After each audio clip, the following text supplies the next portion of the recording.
खबर भीलवाड़ा से है, जहां भीलवाड़ा जिले के काछोला थाना क्षेत्र में चैनपुरा अमरपुरा के पास बनास नदी की पुलिया पर देर रात तेज बहाव में बाइक सवार 3 युवक बह गए। शाहपुरा निवासी कैलाश खटिक, निर्मल खटीक और पारोली निवासी गोरू हरिजन बिजोलिया से लौट रहे थे जब उनकी बाइक पानी में बह गई। स्थानीय लोगों ने निर्मल और गोरू को बचा लिया, लेकिन कैलाश खटीक बाइक सहित लापता हो गया। मौके पर पहुंची काछोला और पारोली थाना पुलिस ने ग्रामीणों की मदद से तलाशी शुरू की है। गोताखोर भी बुलाए गए हैं, लेकिन अंधेरे के कारण अभियान प्रभावित हो रहा है। परिजनों का कहना है कि प्रशासन से अभी तक कोई ठोस मदद नहीं मिली है। इसको लेकर उन्होंने सोशल मीडिया पर वीडियो भी वायरल किया। हालांकि इंडिया अहेड वायरल वीडियो की पुष्टि नहीं करता है। घटना के बाद परिवार का रो रो कर बुरा हाल है।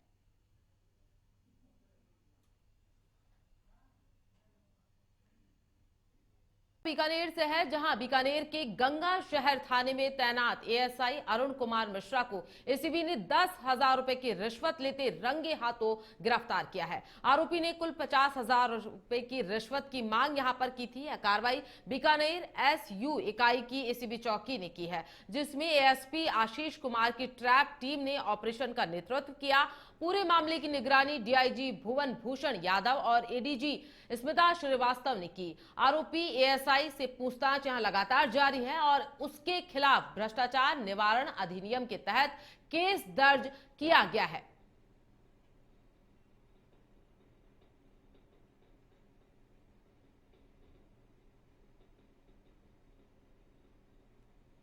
एएसआई अरुण मिश्रा 3-4 दिन पहले हमारे पास में एक परिवादी आया था। उसने कहा कि मारपीट के एक मसले पर मेरे से 50,000 रुपये की डिमांड हो रही है। तो उसका वेरिफिकेशन कराया गया तो 10,000 रुपये में इनका मामला सेटल हुआ और आज उसका अनुसरण में ट्रैप। किस तरह का मामला था? मारपीट। तो आरोपी ने 50,000 रुपए की रिश्वत की राशि की मांग यहां पर की थी। तो इसी के साथ एएसआई से पूछताछ यहां पर जारी है। उसके खिलाफ भ्रष्टाचार निवारण अधिनियम के तहत केस यहां पर दर्ज किया गया है।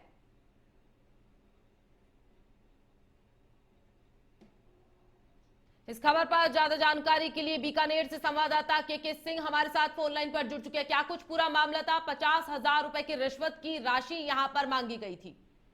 जी हाँ, बिल्कुल।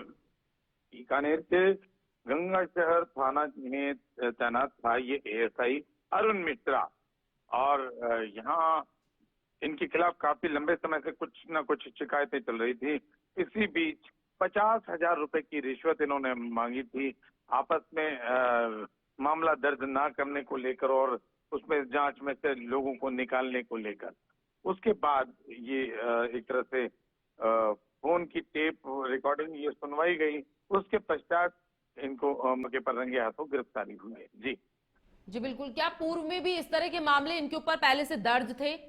जी, दर्ज नहीं थे, लेकिन ये शिकायतें खूब हो रखी थी इनकी। जी बिल्कुल। क्या कुछ कार्रवाई इन पर होगी? लगातार जांच यहां पर जारी है। जी, जांच जारी है। अभी इनके घर की तलाशी की जा रही है। उसके बाद ही तय हो पाएगा कि इनको किस किस आय से अधिक संपत्ति वाले में झगड़ा जाएगा या और इनके पर किस जगह पर कार्रवाई होनी है। जी बहुत शुक्रिया तमाम जानकारी के लिए के। तो आरोपी ने 50,000 की रिश्वत की मांग यहां पर की थी। गंगा शहर थाने में तैनात एएसआई ट्रैप यहां पर किया गया है। तो 10,000 रुपए की रिश्वत राशि लेते हुए रंगे हाथों यहां पर ट्रैप किया गया है। खबर चूरू से है, जहां तारानगर के मुस्लिम समाज के लोगों ने पंजाब में बाढ़ पीड़ित लोगों के लिए 2 बड़े ट्रक राहत सामग्री के भेजे हैं। उपखंड अधिकारी राजेंद्र कुमार की उपस्थिति में समाज के लोगों ने राहत सामग्री से भरे ट्रकों को रवाना किया। मोहम्मद तैयब ने बताया कि भेजी जा रही राहत सामग्री में 500 गद्दे, 551 कंबल, 3 क्विंटल आटा, 25 क्विंटल चावल, 500 लीटर खाद्य तेल, 3600 पानी की बोतल्स और 1200 कार्टन बिस्किट यहां भेजे गए हैं।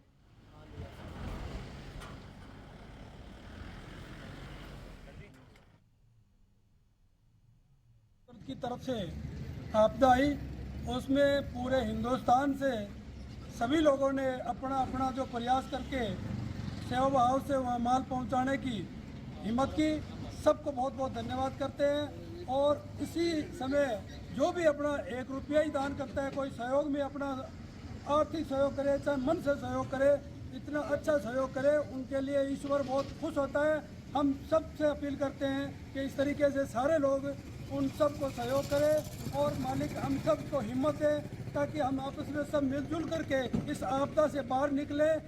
खबर डूंगरपुर से है, जहां डूंगरपुर जिले के सांगवाड़ा में नगरपालिका भवन के निर्माण को लेकर विवाद गहराता जा रहा है। सांगवाड़ा नगरपालिका संघर्ष समिति और सर्व समाज के प्रतिनिधियों ने उपखंड अधिकारी को ज्ञापन सौंपकर मुख्यमंत्री से पुराने स्थान पर नया बाजार भवन निर्माण को लेकर मांग यहां की है। ज्ञापन में बताया गया कि विधानसभा चुनाव 2023 के दौरान विधायक ने जनता से वादा किया था कि भवन पुराने स्थान पर ही बनेगा, लेकिन मनोनीत अध्यक्ष आशीष गांधी की हठ धर्मिता के चलते निर्माण को अन्यत्र स्थानांतरित करने की प्रक्रिया यहां पर शुरू की गई है। लगभग 35 में से 28 वार्डों के लोग इस फैसले से नाराज हैं और इसे जनता के विश्वास के साथ धोखा बता रही है। ज्ञापन में नए टेंडर को निरस्त करने और अध्यक्ष को पद से हटाने की लगातार मांग यहां की जा रही है।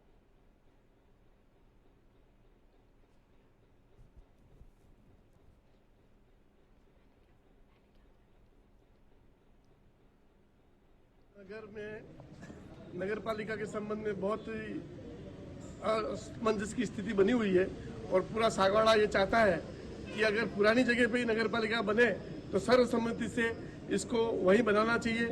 और फिर भी कोई किसी को तकलीफ है तो बतावे, लेकिन अगर पूरा सांगवाड़ा ये चाहता है कि पुरानी जगह पे बने तो वही बनना चाहिए।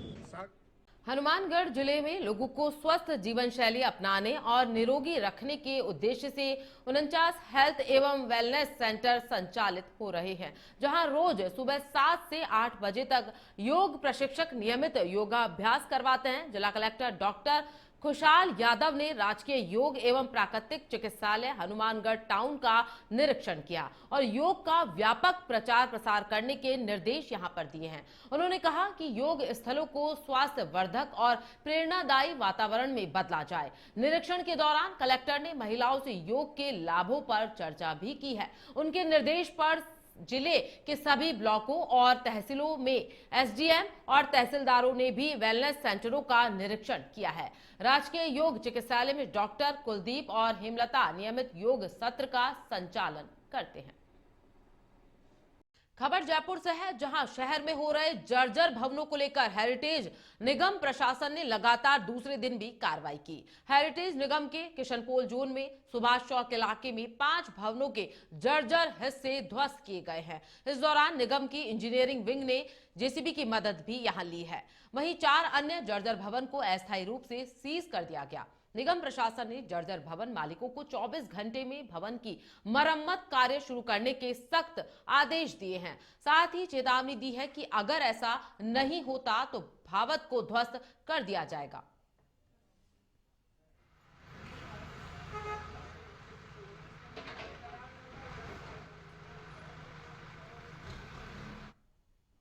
उदयपुर जिले के सायरा थाना क्षेत्र के सैमड़ गांव में गौरी मंचन के दौरान 2 शातिर चोरों को ग्रामीणों ने रंगे हाथ पकड़ लिया। देर रात गांव के देवीलाल जैन के सूने मकान में चोर छत के जंगले को तोड़कर रस्सी के सहारे घुसे और चोरी का प्रयास करने लगे। तभी रात्रि गश्त कर रहे चौकीदार को संदिग्ध आवाजें सुनाई दी। उसने ग्रामीणों को बुलाया और लगभग 400 लोग मौके पर एकत्रित हो गए। रस्सी खींचकर चोरों को मकान में ही फंसा लिया गया। सूचना पर सायरा थाना प्रभारी किशोर सिंह सत्तावत मौके पर पहुंचे और दोनों आरोपियों को घर से बाहर निकाल गिरफ्तार किया। ग्रामीणों ने बताया कि गांव में पहले भी कई चोरियां हो चुकी है, जिससे लोग दहशत में थे। चोरों ने पकड़े जाने से गांव में खुशी की लहर है और अब ग्रामीणों को पुलिस से बड़े खुलासे की उम्मीद है।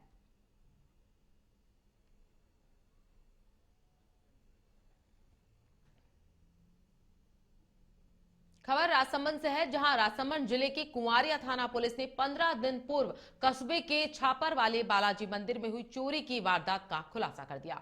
पुलिस ने भीलवाड़ा जिले के रहने वाले कंजर गैंग के 2 सदस्यों दुर्गेश कुमार और कालू लाल को गिरफ्तार किया है। कुंवारिया थाना अधिकारी उदयलाल ने जानकारी देते हुए बताया कि 15 दिन पूर्व कस्बे के छापर वाले बालाजी मंदिर में इन दोनों चोरों ने वारदात को अंजाम दिया था।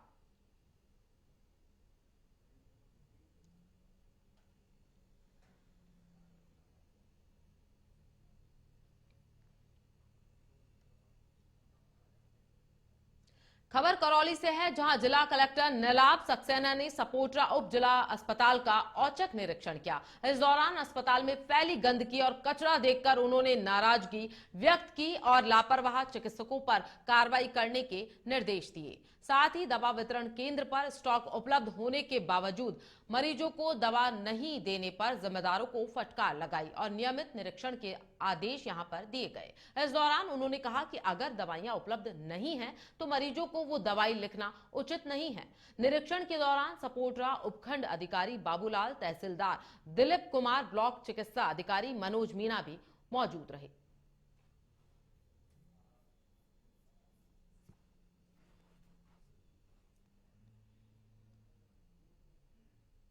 रहते नहीं किया था, इसकी वजह से लोगों को दवाई उपलब्ध नहीं है। इनको चार्जशीट भी दी जाएगी और उनको बोला गया तत्काल दवाई लेकर अभी भी कोई आदमी बिना दवाई के नहीं जाएगा। तो स्टोर में अवेलेबल है और आगे से दवाइयों की इंडेंट कम से कम 1 हफ्ते पूर्व दवाई का स्टॉक खत्म होने से पहले कराई जाए। दूसरा, साफ सफाई और गंदगी का बहुत।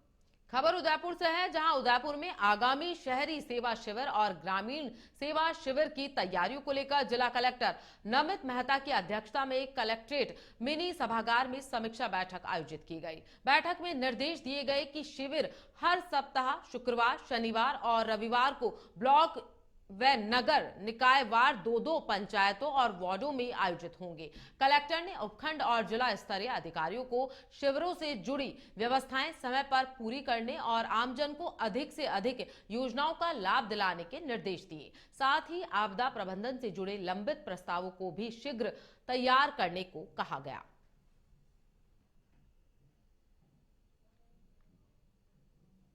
हनुमानगढ़ जिले में लोगों को स्वस्थ जीवन शैली अपनाने और निरोगी रखने के उद्देश्य से 49 हेल्थ एवं वेलनेस सेंटर संचालित हो रहे हैं, जहां रोज सुबह 7 से 8 बजे तक योग प्रशिक्षक नियमित योगाभ्यास करवाते हैं। जिला कलेक्टर डॉक्टर खुशहाल यादव ने राजकीय योग एवं प्राकृतिक चिकित्सालय हनुमानगढ़ टाउन का निरीक्षण किया और योग का व्यापक प्रचार प्रसार करने के निर्देश दिए। उन्होंने कहा कि योग स्थलों को स्वास्थ्यवर्धक और प्रेरणादायी वातावरण में बदला जाए। निरीक्षण के दौरान कलेक्टर ने महिलाओं से योग के लाभों पर चर्चा भी की।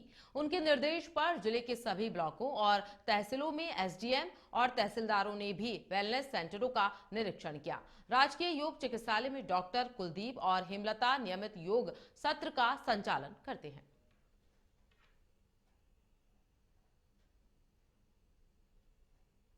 पीएम मोदी के मणिपुर दौरे पहले से ही राज्य में फिर से हिंसा यहां पर भड़क उठी है। गुरुवार देर रात चुराचांदपुर में उपद्रवियों ने पीएम मोदी के स्वागत में लगे पोस्टर बैनर फाड़ दिए हैं। बैरिकेडिंग गिरा दी गई है और उनमें आग यहां लगा दी गई है। यह घटना पीसो नमून गांव में हुई है, जो चुराचांदपुर पुलिस स्टेशन से लगभग 5 किलोमीटर दूर है।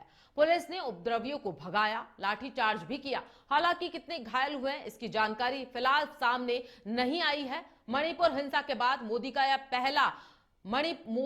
यह पहला दौरा माना जा रहा है। तो मणिपुर हिंसा के बाद मोदी का मणिपुर दौरा यह पहला मणिपुर दौरा माना जा रहा है। तो जानकारी के अनुसार मोदी 13 सितंबर को राज्य का दौरा करेंगे और 8,500 करोड़ रुपए की सौगात यहां देंगे। मोदी चुराचांदपुर के पीस ग्राउंड से 7,300 करोड़ रुपए के प्रोजेक्ट की आधारशिला यहां पर रखेंगे। यह इलाका कुकी बहुल है। इसके साथ ही पीएम मेतई बहुल इलाके इम्फाल से 1,200 करोड़ रुपए के प्रोजेक्ट्स का इनॉग्रेशन भी। राजस्थान में पर्यटन विभाग की बड़ी पहल के तहत प्रदेश की सांस्कृतिक विरासत को नई पहचान देने के लिए 2 बड़े आयोजन किए जा रहे हैं और उप मुख्यमंत्री एवं पर्यटन मंत्री दिया कुमारी के निर्देश पर 17 सितंबर से 2 अक्टूबर तक सांस्कृतिक सेवा पखवाड़ा मनाया जाएगा, जिसमें नाटक, लोक नृत्य, संगीत और प्रतियोगिताओं के जरिए युवाओं को भारतीय परंपरा से जोड़ा जाएगा। और वहीं मुख्यमंत्री विजयलाल शर्मा की पहल और दिया कुमारी के मार्गदर्शन में राज्य का पहला घूमर फेस्टिवल 15 नवंबर को जयपुर में होगा और इससे पहले 9 से 13 नवंबर तक कार्यशालाएं आयोजित होंगी और रजिस्ट्रेशन 15 सितंबर से शुरू होगा। आयोजन स्थल के रूप में चित्रकूट स्टेडियम, पोलो ग्राउंड और भवानी निकेतन कॉलेज ग्राउंड पर विचार हो रहा है और इन आयोजनों से न सिर्फ लोक कला को प्रोत्साहन मिलेगा बल्कि राजस्थान पर्यटन को भी अंतर्राष्ट्रीय स्तर पर नई पहचान मिलेगी।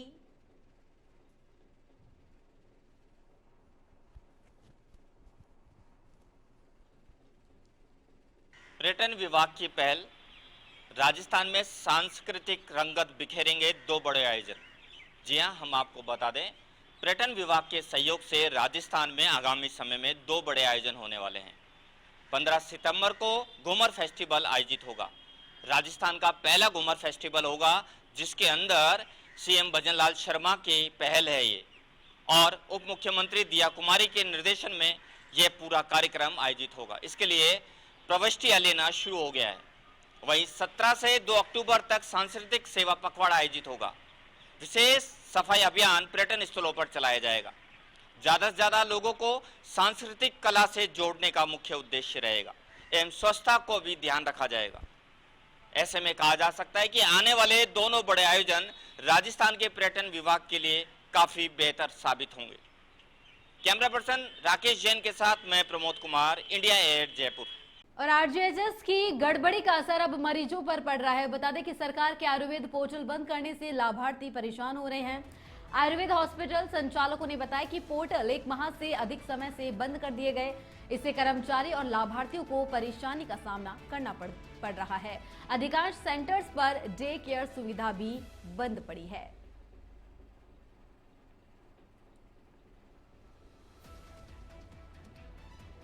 बता दें कि सरकार के आयुर्वेद पोर्टल बंद करने से लाभार्थी जो है परेशान होते नजर आ रहे हैं। जहां आरजीएचएस की गड़बड़ी का असर अब मरीजों पर पड़ता हुआ दिखाई दे रहा है, जहां पर लाभार्थी परेशान हो रहे हैं।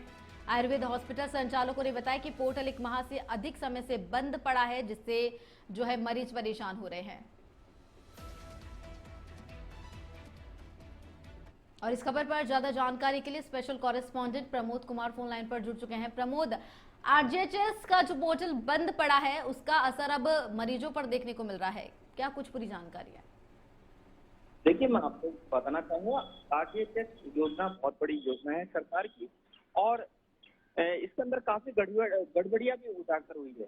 काफी दिनों से लगातार इसके अंदर कमियां देखी जा रही थी, और अब राजस्थान से लाइसेंस वाले जो निजी अस्पताल है उन्होंने भी हड़ताल कर दी गई थी। कुछ दिन हड़ताल रही थी, उसके बाद सरकार से निजी अस्पतालों में वार्ता की, और उसके बाद दोबारा से आरजीएचएस योजना प्राइवेट हॉस्पिटलों में शुरू की गई। लेकिन अब आरजीएचएस के अंदर एक नई बात सामने आई है, वो ये आई है कि आयुर्वेदिक जो पोर्टल है आरजीएचएस का वो बंद पड़ा है। ऐसे में जो लाभार्थी है और अस्पताल संचालक है उन्हें भारी परेशानी का सामना करना पड़ रहा है। समय पर भुगतान नहीं हो रहा है, अस्पताल सेंटर परेशान है। खासतौर पर आयुर्वेदिक हॉस्पिटल संचालक हैं जो, उनका कहना है कि पिछले 1 माह से अधिक समय का हो गया है ये पोर्टल बंद हुए। ऐसे में ना तो वो क्लेम उठा पा रहे हैं और ना ही उसका जो भुगतान है वो पूरा हो पा रहा है, निस्तारण हो पा रहा है। ऐसे में कहा जा सकता है कि अधिकांश डे केयर सुविधाएं हैं वो भी बंद पड़ी है, जबकि आयुर्वेदिक उपचार में ज्यादातर जो मरीज हैं उन्हें भर्ती होने की जरूरत नहीं होती, उन्हें दवाइयों की आवश्यकता होती है। तो ऐसे में जो लाभार्थी है वो चक्कर काटने को मजबूर है, वहीं कर्मचारी भी असमंज स्थिति में है। क्लेम का कमीशन नहीं हो रहा है, भुगतान नहीं हो रहा है, समस्याएं जल्द समाधान हो, इस तरह की अपील जो लाभार्थी हैं वो कर रहे हैं। जी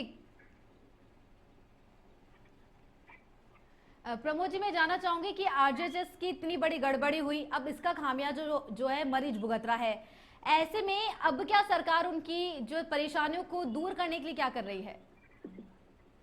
देखिए, सरकार का हमेशा ये कहना होता है कि वह प्रयास कर रहे हैं, जो भी पोर्टल बंद है उसको दुरुस्त किया जा रहा है। साइबर टीम से बातचीत की जा रही है कि आखिर क्या वजह रही जो ये बंद रहा, क्योंकि जो ज्यादातर जो दवाइयां थी वो अंग्रेजी दवाइयां यहाँ पर ली जाती थी, आयुर्वेद की दवाइयां कम ली जाती थी। लेकिन आयुर्वेदिक दवाइयों के अंदर जो आरजीएचएस कर्मचारी है, लाभार्थी है, उनका ज्यादा से ज्यादा रुझान रहता है कि आयुर्वेदिक दवाइयों का ज्यादा सेवन करें। लेकिन ये पोर्टल बंद है, पोर्टल बंद होने की वजह से लाभार्थी परेशान है। जी प्रमोद, बहुत बहुत धन्यवाद तमाम जानकारी साझा करने के लिए।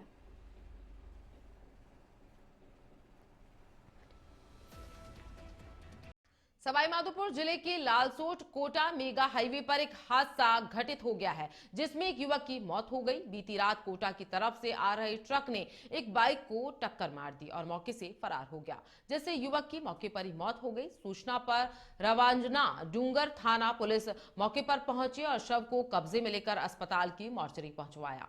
मृतक की पहचान मुई निवासी 45 वर्षीय सीताराम पुत्र सूरजमल मीना के रूप में हुई है।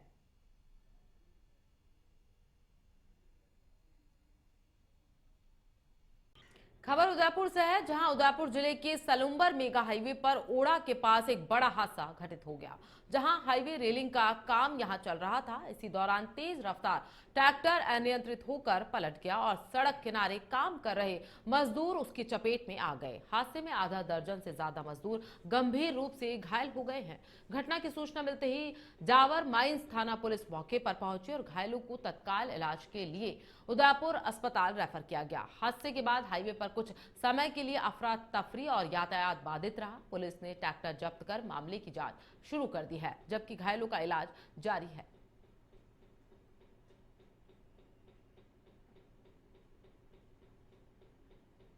तो उदयपुर जिले के सलुम्बर मेगा हाईवे पर यह बड़ा हादसा यहां पर घटित हुआ है, जहां हाईवे रेलिंग का काम यहां चल रहा था। इसी दौरान तेज रफ्तार ट्रैक्टर अनियंत्रित होकर पलटा है और सड़क किनारे काम कर रहे मजदूर उसकी चपेट में आ गए। हादसे में आधा दर्जन से ज्यादा मजदूर गंभीर रूप से घायल बताए जा रहे हैं। घटना की सूचना मिलते ही जावर माइंस थाना पुलिस मौके पर पहुंची और घायलों को तत्काल इलाज के लिए उदयपुर अस्पताल रेफर किया गया। हादसे के बाद हाईवे पर कुछ समय के लिए अफरा तफरी का माहौल रहा, यातायात भी बाधित रहा। पुलिस ने ट्रैक्टर जब्त कर मामले की जांच पड़ताल यहां पर शुरू कर दी है, जबकि घायलों का इलाज अस्पताल में फिलहाल जारी है। तो तेज रफ्तार ट्रैक्टर अनियंत्रित होकर यहां पलटा है, तो बड़ा हादसा यहां पर घटित हो गया। उदयपुर का यह पूरा मामला है, जहां पुलिस पूरे मामले की जांच पड़ताल यहां कर रही है। ट्रैक्टर को फिलहाल जब्त कर लिया गया है, जबकि घायलों का अस्पताल में लगातार इलाज यहां पर चल रहा है। तो आपको बता दें, हादसे के बाद हाईवे पर कुछ यहां समय के लिए अफरा तफरी का माहौल था, यातायात भी यहां बाधित रहा। पुलिस ने ट्रैक्टर जब्त यहां पर कर लिया है। तो लगातार पुलिस नजर बनाए हुए है, जबकि घायलों का लगातार इलाज यहां अस्पताल में किया जा रहा है।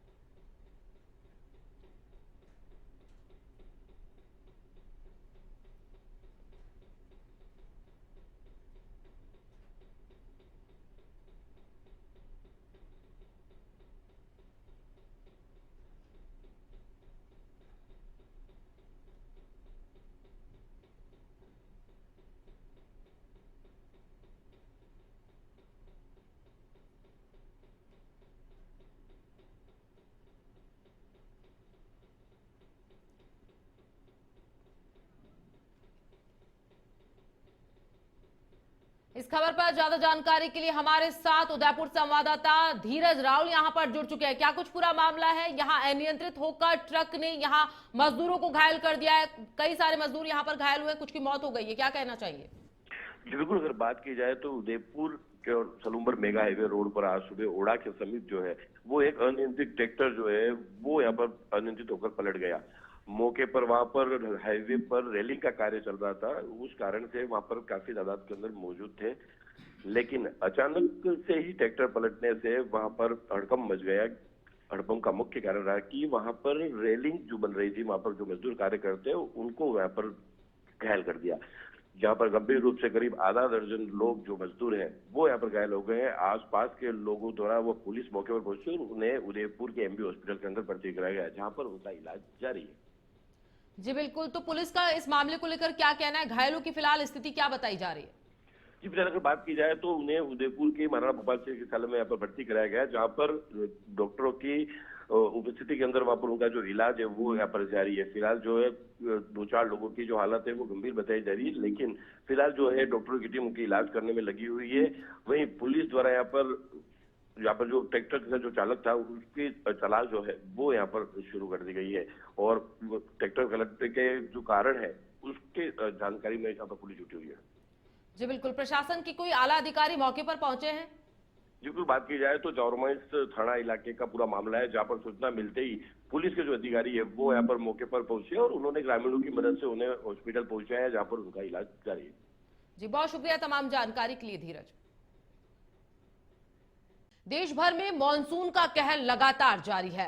वेस्ट सिक्किम के यांगथांग के अपर रिम्बी इलाके में शुक्रवार रात को लैंडस्लाइड हुई। इसमें 4 लोगों की मौत हुई है, 3 लोग लापता हैं। यूपी के आगरा में यमुना में बाढ़ है। यहां 25 कॉलोनियां और 40 गांव में 2 से 5 फीट तक पानी यहां पर भर आया है। ताजमहल के पीछे बना पार्क पूरी तरीके से डूब गया है। 5000 से ज्यादा लोग रिलीफ कैंप में हैं। वहीं हिमाचल प्रदेश में 20 जून से अब तक बारिश बाढ़ के कारण 380 लोगों की मौत हो चुकी है। 40 से ज्यादा लापता हैं। सबसे ज्यादा 48 जाने लैंडस्लाइड की वजह से गई हैं। बादल फटने से 17 की मौत हुई है। आज 3 नेशनल हाईवे समेत 500 से ज्यादा सड़कें यहां पर बंद हैं।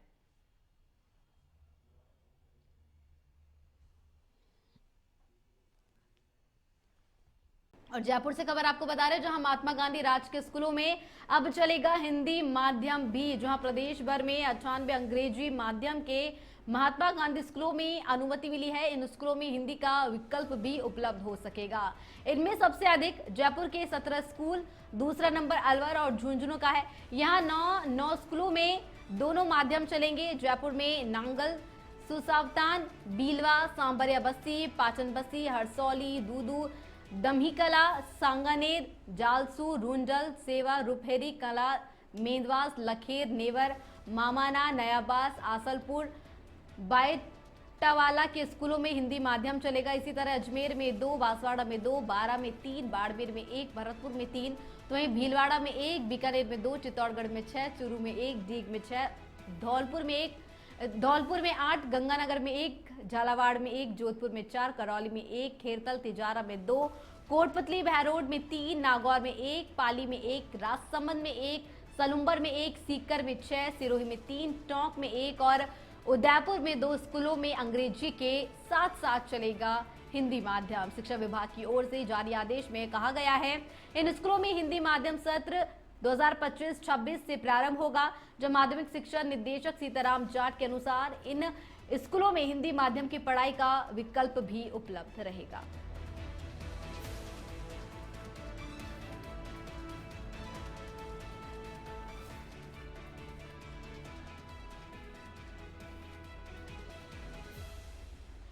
और इस खबर पर ज्यादा जानकारी के लिए संवाददाता अनूप शर्मा फोन लाइन पर जुड़ चुके हैं हमारे साथ। अनूप, अब महात्मा गांधी राजकीय स्कूलों में भी अब हिंदी माध्यम जो है जोड़ा जाएगा, क्या कुछ पूरी जानकारी है? जी आप बिल्कुल बता दें, पिछले कांग्रेस सरकार के समय के अंदर Mahatma Gandhi English medium school की स्थापना की गई थी और प्रदेश के सभी जिलों के अंदर यह स्कूल खोले गए थे। इन स्कूलों को खोलने का जो मुख्य उद्देश्य था वो सरकार का यह था कि इन स्कूलों के अंदर केवल अंग्रेजी माध्यम की ही पढ़ाई हो। लेकिन जैसे ही सरकार बदली, कांग्रेस सरकार के बाद के अंदर जब बीजेपी सरकार आई तो उसके पहले से ही ये मांग उठ रही थी कि जो ग्रामीण बच्चे हैं दूर दराज उनको जाना पड़ता है, जिससे कि उनका समय की अधिक उनका समय है वो अधिक खर्च होता है, पैसा उनका ज्यादा लगता है, जबकि इंग्लिश मीडियम जो स्कूल है वो उनके घर के नजदीक होने है, लेकिन वो स्कूल के अंदर नहीं जा पाते हैं क्योंकि वहाँ इंग्लिश की पढ़ाई होती है। जैसी सरकार बदली, सरकार ने नियमों के अंदर शिथिलता देते हुए अब जितने भी Mahatma Gandhi English medium school हैं उसके अंदर 2 विकल्प दिए हैं। अगर कोई विद्यार्थी है वो हिंदी के अंदर पढ़ना चाहेगा तो उसको वहाँ पर हिंदी का टीचर उपलब्ध होगा, और जो विद्यार्थी है जो इंग्लिश के अंदर पढ़ना चाहेगा उसको वहाँ इंग्लिश का टीचर वहाँ पर उपलब्ध होगा। इस तरीके की जो व्यवस्था है वो बीकानेर शिक्षा निदेशालय की ओर से जारी कर दी गई है। प्रदेश के 98 स्कूल हैं और सबसे अधिक जो स्कूल है वो जयपुर शहर के 17 स्कूल है, और जयपुर शहर के साथ साथ राजस्थान के सभी जिलों के अंदर इस तरीके की व्यवस्था है वो लागू कर दी गई है। शिक्षा विभाग का कहना है कि यह एक पायलट प्रोजेक्ट है, आने वाले समय के अंदर अगर यह कामयाब रहा तो ऐसी ही व्यवस्था जयपुर सहित प्रदेश भर के स्कूलों के अंदर कर दी जाएगी। जी अनु, बहुत बहुत धन्यवाद तमाम जानकारी साझा करने के लिए। बता रहे जहां तो जयपुर जोधपुर हाईकोर्ट में कार्य बहिष्कार किया गया है। राजस्थान हाईकोर्ट और अधीनस्थ न्यायालयों में नहीं हो रहा काम। केंद्रीय कानून मंत्री अर्जुन राम मेघवाल के बयान के विरोध में यह हड़ताल की जा रही है। बता दें कि बीकानेर में हाईकोर्ट बेंच से जुड़े बयान पर वकीलों में गुस्सा देखने को मिला, जहां अधिवक्ता न्यायिक कार्यों का स्वैच्छिक बहिष्कार करने का उन्होंने निर्णय लिया है। साथ ही राजस्थान हाईकोर्ट एडवोकेट्स एसोसिएशन और Rajasthan high court lawyers association Jodhpur की संयुक्त कार्यकारिणी बैठक में यह फैसला लिया गया है। और बता दें कि आज जयपुर जोधपुर हाईकोर्ट में कार्य बहिष्कार किया गया है, ये बड़ी खबर आपको बता रहे हैं, जहां पर राजस्थान हाईकोर्ट और अधीनस्थ न्यायालयों में नहीं हो रहा काम। केंद्रीय कानून मंत्री अर्जुना मेघवाल के बयान के विरोध में ये हड़ताल जो है की जा रही है।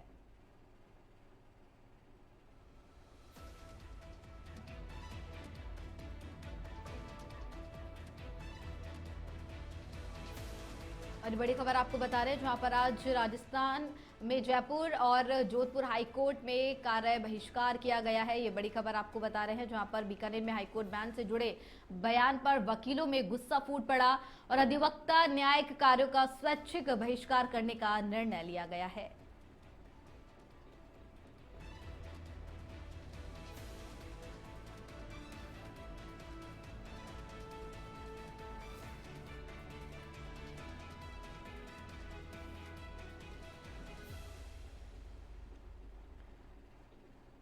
बता दें कि जयपुर जोधपुर हाईकोर्ट में आज कार्य बहिष्कार का ऐलान किया गया है, जहां राजस्थान हाईकोर्ट और अधीनस्थ न्यायालयों में आज काम नहीं हो रहा है।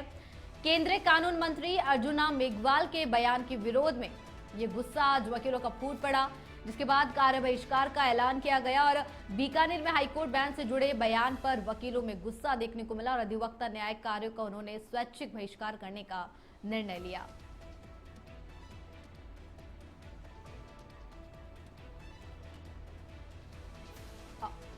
और इस खबर पर ज्यादा जानकारी के लिए संवाददाता अनूप शर्मा फोन लाइन पर जुड़ चुके हैं। अनूप, आज जयपुर जोधपुर हाईकोर्ट में कार्य बहिष्कार का ऐलान किया गया है, क्या कुछ पूरा कारण है?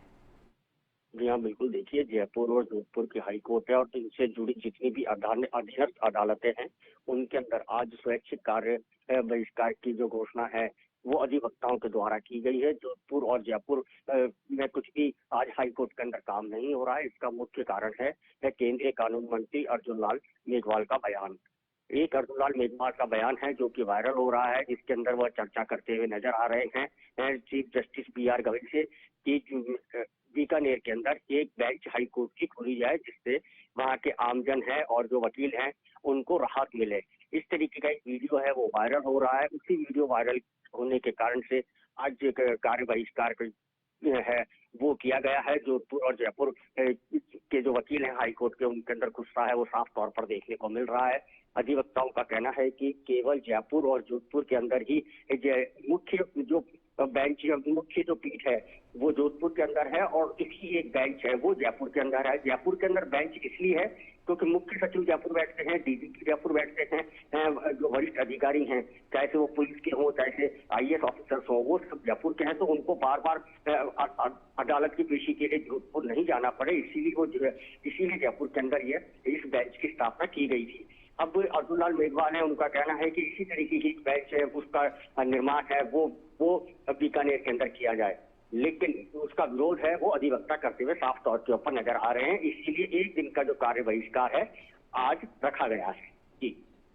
जी मैं ये भी जानना चाहूंगी कि अब इस हड़ताल से क्या अपनी बात रखना चाह रहे हैं वकील साथी, कितना प्रभाव भी इस हड़ताल का पड़ रहा है कोर्ट के अंदर? यहाँ देखिए, हाई कोर्ट के अंदर एक दिन की हड़ताल होने का मतलब बहुत बड़ा उसका मायना होता है, क्योंकि आज जितनी भी सुनवाई होनी है, आज वो सुनवाई है वो अधिवक्ता नहीं करेंगे, वो कोर्ट रूम के अंदर पेश नहीं होंगे, केवल जज हैं और जो स्टाफ है वो ही कोर्ट रूम के अंदर मौजूद है। कि एक भी वकील है वो कोर्ट रूम के अंदर इस समय के अंदर मौजूद नहीं है, जिससे कि कहीं ना कहीं पेशी है वो कहीं ना कहीं आज प्रभावित होती हुई साफ तौर पर नजर आ रही है। जी अनुपमा, हमारे साथ बने रहिए। तमाम जानकारी के लिए बहुत बहुत धन्यवाद।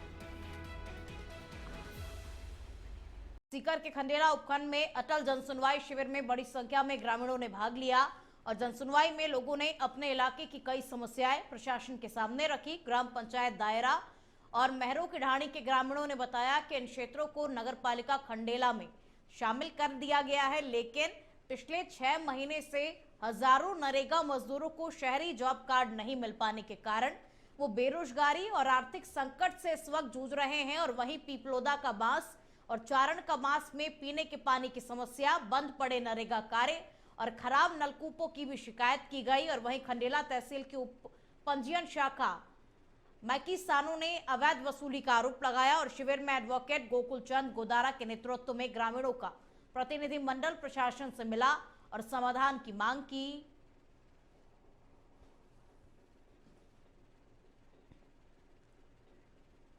भरतपुर जिले में सरकारी स्कूलों की जर्जर हालत ने एक बार फिर से प्रशासन की कार्यप्रणाली पर सवाल खड़े कर दिए हैं। जिला कलेक्टर ने 19 जर्जर स्कूल भवनों व 465 स्कूलों के 1353 कक्षों को जमींदोज करने के आदेश दिए हैं, लेकिन उसके बाद में वैकल्पिक व्यवस्था के नाम पर बच्चों की जिंदगी के साथ में खिलवाड़ हो रहा है।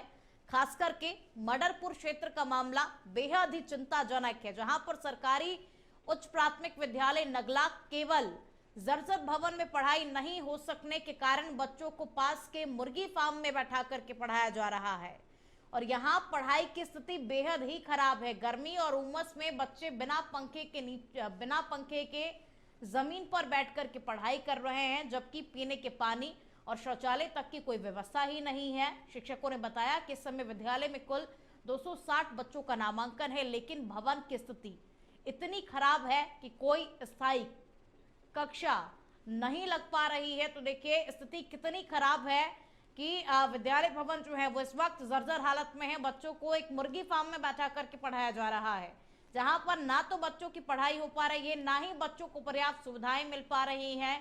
पीने के पानी की कोई व्यवस्था नहीं है, शौचालय तक की कोई व्यवस्था नहीं है और स्थिति अब इतनी ज्यादा खराब हो गई है कि एक मुर्गी फार्म के अंदर बैठ करके बच्चे पढ़ाई कर रहे हैं। और नगला केवल का सरकारी विद्यालय भवन ही जर्जर नहीं है, और भी बहुत से ऐसे भवन है, स्कूली भवन, जो इस वक्त जर्जर हालत में है और बेहद ही गंभीर स्थिति है। इन भवनों में सुधार करना चाहिए, बच्चों की पढ़ाई पर इस वक्त ध्यान देना चाहिए, क्योंकि बच्चों की परीक्षाएं इस वक्त नजदीक हैं।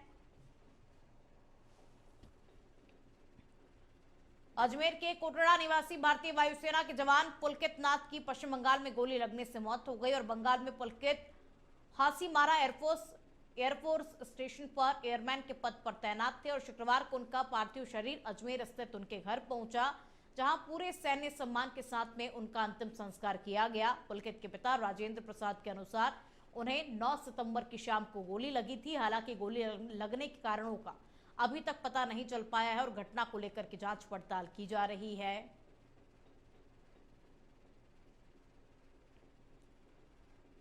मुख्य सचिव सुधांशु पंत ने शुक्रवार को विभिन्न देशों और राज्यों के लिए नियुक्ति प्रभारी अधिकारियों की बैठक ली और इस दौरान उन्होंने आगामी 10 दिसंबर को प्रस्तावित प्रवासी राजस्थानी दिवस की तैयारियों की समीक्षा करते हुए प्रवासी राजस्थानियों की अधिक से अधिक संख्या में सहभागिता सुनिश्चित करने के निर्देश दिए और बैठक में उन्होंने अधिकारियों को निर्देशित किया कि इस संबंध में विभिन्न देशों से आए प्रस्ताव को अपने स्तर पर चेक करें और अगर किसी देश के प्रतिनिधिमंडल मुख्यमंत्री से मिलना चाहते हैं तो उनके साथ देशीय प्रभारी भी साथ में रहे, ताकि प्रभारी अधिकारी के बाद में फॉलोअप ले सके। और उन्होंने बताया कि इन सकारात्मक प्रयासों से प्रदेश में निवेश बढ़ेगा, राज्य को आर्थिक लाभ मिल सकेगा।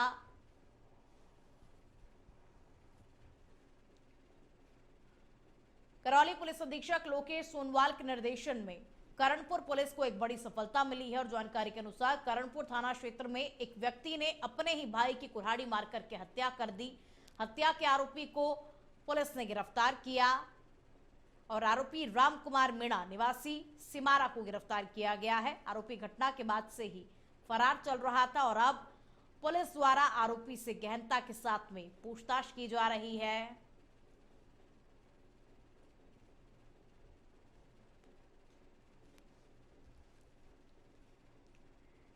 में आगामी शहरी सेवा शिविर और ग्रामीण सेवा शिविर की तैयारियों को लेकर के जिला कलेक्टर नमित मेहता की अध्यक्षता में कलेक्ट्रेट मिनी सभागार में समीक्षा बैठक आयोजित की गई। बैठक में निर्देश दिए गए कि शिविर हर सप्ताह शुक्रवार, शनिवार और रविवार को ब्लॉक और नगर निकायवार 2-2 पंचायत और वार्डों में आयोजित होंगे। कलेक्टर ने उपखंड और जिला स्तर अधिकारियों को शिविरों से जुड़ी व्यवस्थाएं समय पर पूरी करने और आमजन को अधिक से अधिक योजनाओं का लाभ दिलाने के निर्देश दिए हैं।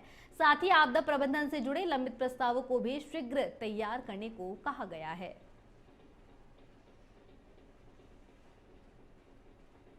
बता दें कि जिला कलेक्टर नमित मेहता की अध्यक्षता में यह बैठक हुई, जिसमें शहरी सेवा शिविर और ग्रामीण सेवा शिविर की तैयारियों का जायजा लिया गया, जरूरी दिशा निर्देश दिए गए, आमजन को अधिक से अधिक योजनाओं का लाभ दिलाने के भी कलेक्टर ने निर्देश दिए और आपदा प्रबंधन से जुड़े लंबित प्रस्तावों को शीघ्र तैयार करने को भी कहा गया।